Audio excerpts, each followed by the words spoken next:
essa chuva maravilhosa, mas que no entanto está empoçando aqui um pouco aqui na frente do lote.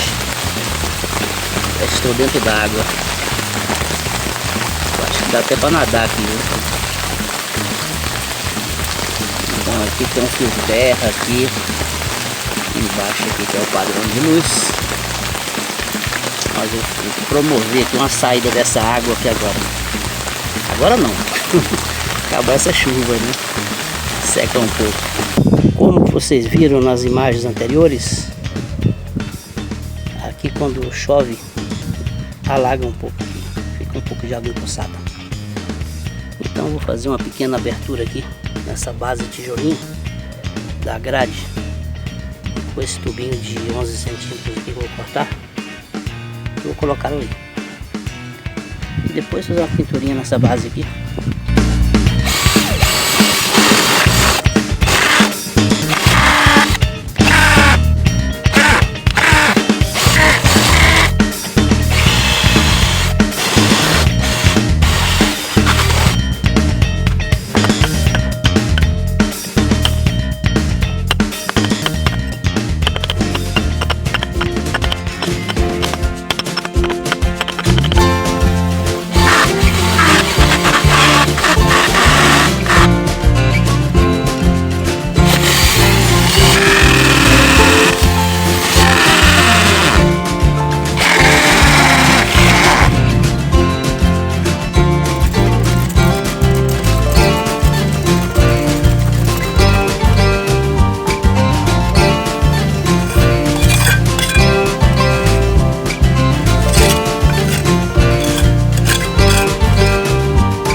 aí o caninho já foi colocado. E agora a água vai sair aqui, a água que estava empossada. Eu acabei ajeitando a muretinha. Olha como é que ficou a muretinha. Isso aqui pro lado de dentro. Pro lado de dentro. Agora vamos ver lá pro lado de fora. E agora a muretinha pelo lado de fora. Olha como é que ficou. E aproveitando o ensejo, amigos, vai dando seu like no canal. Quem não é inscrito, se inscreva agora e aperte o sininho para receber notificações de novo vídeo. Essa aqui é a abertura que eu fiz com um caninho de PVC. Não quero que a água saia toda do lote não. É só um pouco. Ok? É isso aí, grande abraço, fica com Deus e muita paz. Assiste até o final, que num passe de mágica vai sair água aqui agora.